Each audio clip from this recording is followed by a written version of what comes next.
Greetings YouTube, Sega Zombie here, and I hope you've all had a brilliant Christmas, got loads of presents, ate too much, drunk too much, and just had a fantastic time.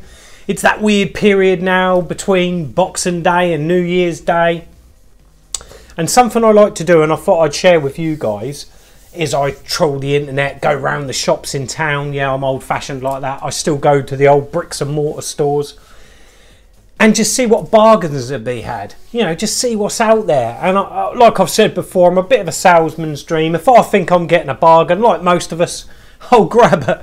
And I've been waiting for these to arrive. I picked up a couple of bits that I've been waiting for online, which arrived today.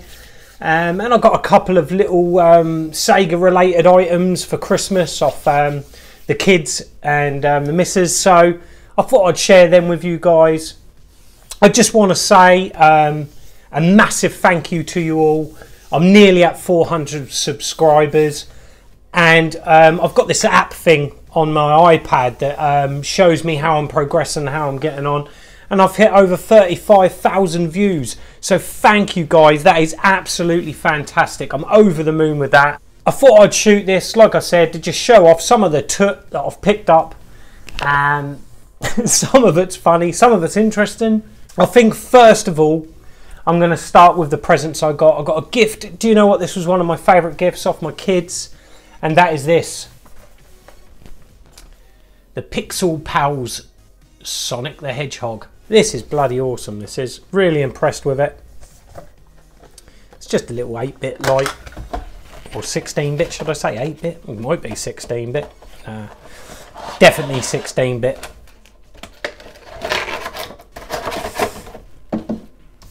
Everything's 8-bit mad. I've just been on my old Switch looking at games. All these little indie games, they're all 8-bit, 8-bit. We want more 16-bit games, indie developers.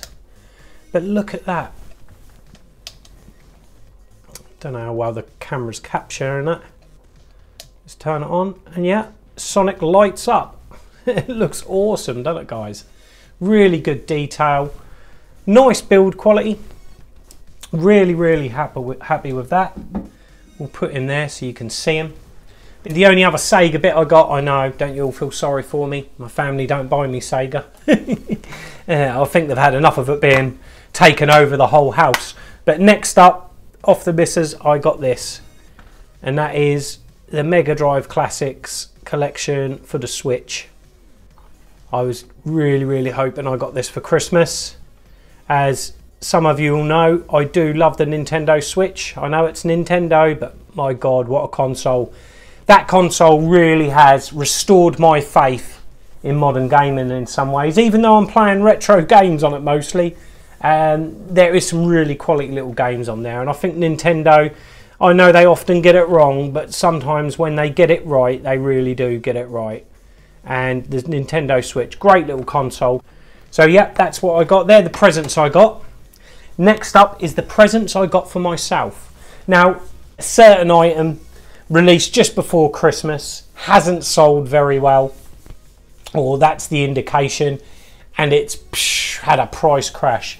Now, someone on Facebook, I believe it was, there was numerous posts on the groups, people were stating that you could get this item, this said item, for $24.99. I went on a bit of a hunt, buy and track one of these down for 25 quid. It was the big supermarket chain Tesco's, which is a massive chain in the UK, and I couldn't find one of these for $24.99. I almost gave up my hunt, but I did get one, and that is the PlayStation Classic. Now, most of you will know I have most of the mini consoles. I refuse to pay £90 for this, especially after seeing some of the really early unboxing videos. I was not impressed. Interested in how easy it is to mod, or not necessarily mod, just enter a USB stick and do all that. I haven't really looked into that yet. This is still sealed. I'm going to give you guys my first impression of it. I didn't get it for 25 quid. I ended up getting this from Sainsbury's, and luckily it was reduced to $49.99, which I think it is that in most shops now. But also I had some Nectar points saved up, which is a reward card. It accumulated £15, so I got £15 off the price, so that cost me 35 quid. I'm happy at that, for it to just sit on the shelf with my other mini consoles, to be honest. But you know, it's fun for a weekend, I suppose, and I'm sure I'll have a play around with it. Now what we're going to do is, I've got the TV here, we're going to unbox it and take a look, guys. So let's just pop that there. I've got my trusty penknife. I should be getting a pro at these unboxings now, guys. I've done a few. Right, it's open. Oh, I like that. That's quite a stylish little box, how that opens like that. You'll probably get me commenting more on the presentation than the box, because I'm a bit like that. I do like the presentation and boxes. I'll put that where I can, guys, so we can still see it maybe. But look at that. Nice PlayStation symbol there. Open her up. And we've got the obligatory manual. We don't read that, do we? Oh wow. Wow. Do you know what? I always get shocked on the size of these. I know they're going to be small, but look at that. That is tiny. Wow. That's pretty awesome. So lift that flap up. We can get that out of there. Open that little baggie. I thought now was a good time to get one. I see that they had been reduced. Obviously I wanted to get one for 25 quid, but I don't usually get that kind of luck. And it's just that how easy people are, you know, just putting USBs in of a certain patch or system. I think they've got RetroArch running on it and all different things. You know, the big criticism is Sony hasn't taken this seriously, and they've used a below average emulation. But look at that, guys. You know, they may have scrimped on the software and the programs, but that is really impressive. I'm impressed with that. That's a nice looking little mini console. Right, what else have we got in here? How does the box open? Aha, there's little tabs at the side here.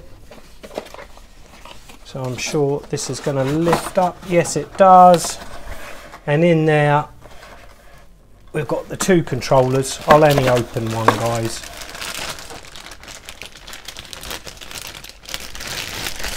Whoa! Nearly dropped it. I am impressed with these pads, actually. Gutted they're not the analog ones. But believe it or not, I was a Sega Saturn lad. And I never really got on with the PlayStation. The PlayStation controller, everyone swears by it. But it took me until about the PlayStation 3, I'd say, before I got used to the whole feel of the pad and the analog sticks.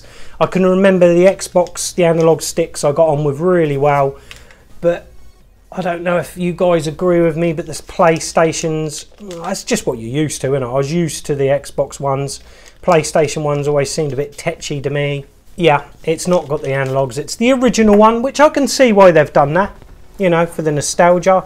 This was what was originally released for the system.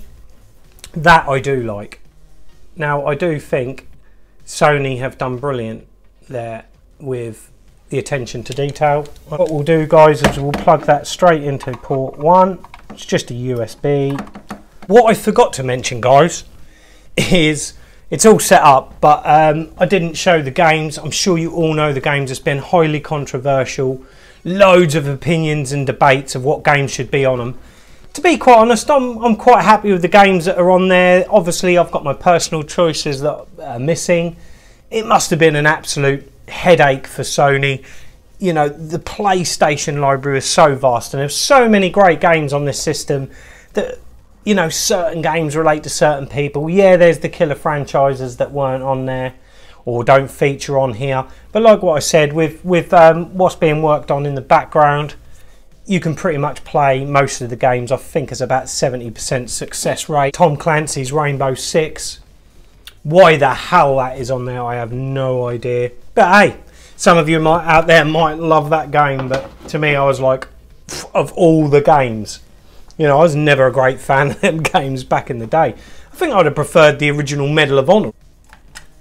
Right, I take it we hit the power button, and I'm hoping that it goes straight to thingy, but it doesn't.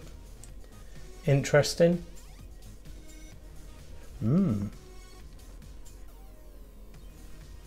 Ah, so it doesn't automatically go to what we want. There's the pad, guys. So we want English. Right. So you've got the reset button, which will quit the game and go to the home screen, turn the console on and off, change virtual discs. Ah, I like that little feature. I didn't know that. So the actual open button changes the game. That's pretty cool. Let's press X. We get the obligatory warnings. I'm not going to go into massive detail of this. Just first impressions, guys. Like I do, I don't tend to go into a massive in-depth review. I just like to give my first opinions on things. But yeah, there's Rainbow Six. What the hell? Twisted Metal, yep, great game. Wild Arms, heard great things. Not a game I've played. Battle Arena Toshinden. This brought back loads of memories seeing this on here. I can remember before the Sega Saturn and the PlayStation was released. I was in sixth form at the time. I can remember when we had a free afternoon or things like that, me and my mates would get a bus into town from the sixth form block, and we would go into HMV, and they had a Sega Saturn and a PlayStation set up in there. This was months, weeks before it was released, either system. And the PlayStation had Battle Arena Toshinden playing, like a rolling demo, and the Saturn had Daytona USA. Obviously, as you guys know, I went for the Daytona USA and the Sega Saturn.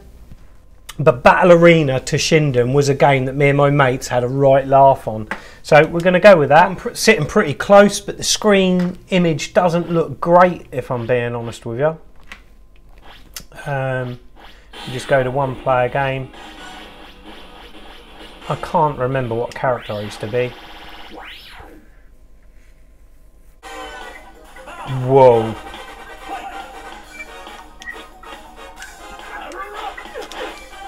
Alright, so I'm getting my arse handed to me because I can't remember the buttons.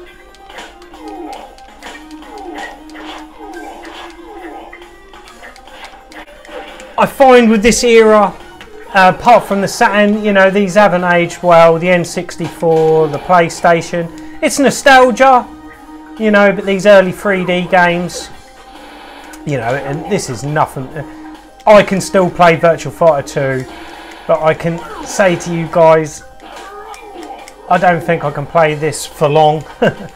And it looks a bit rough. It looks rougher than I remember. Now that might be because we're playing it on a modern TV.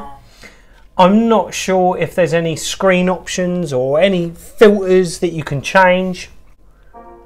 Right, let's have another quick look at another game. Something that's not too Rayman. Let's have a look at Rayman. I love my 2D sprite games. Let's compare an early 3D polygon game with a 2D.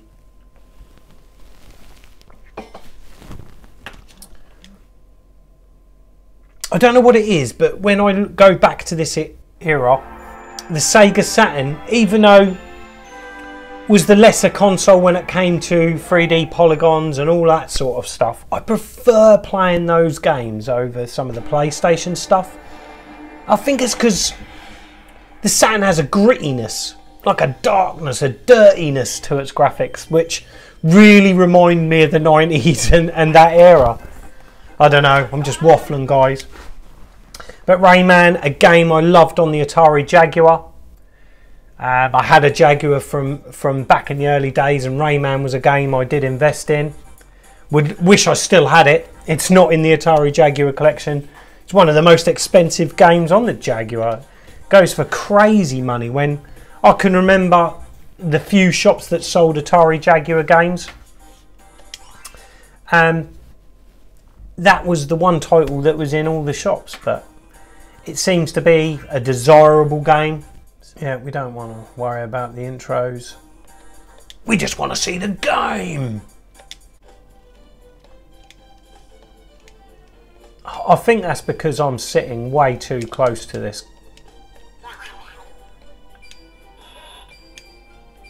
Because that looks a little rough around the edges. I think I'm too close. I'm being too critical of this, I think, guys. But yeah, no lag in the controllers. Everything seems to move nice and responsive, as the game should play.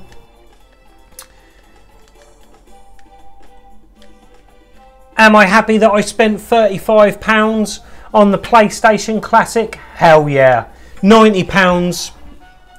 It just hasn't got the polish of the other mini consoles.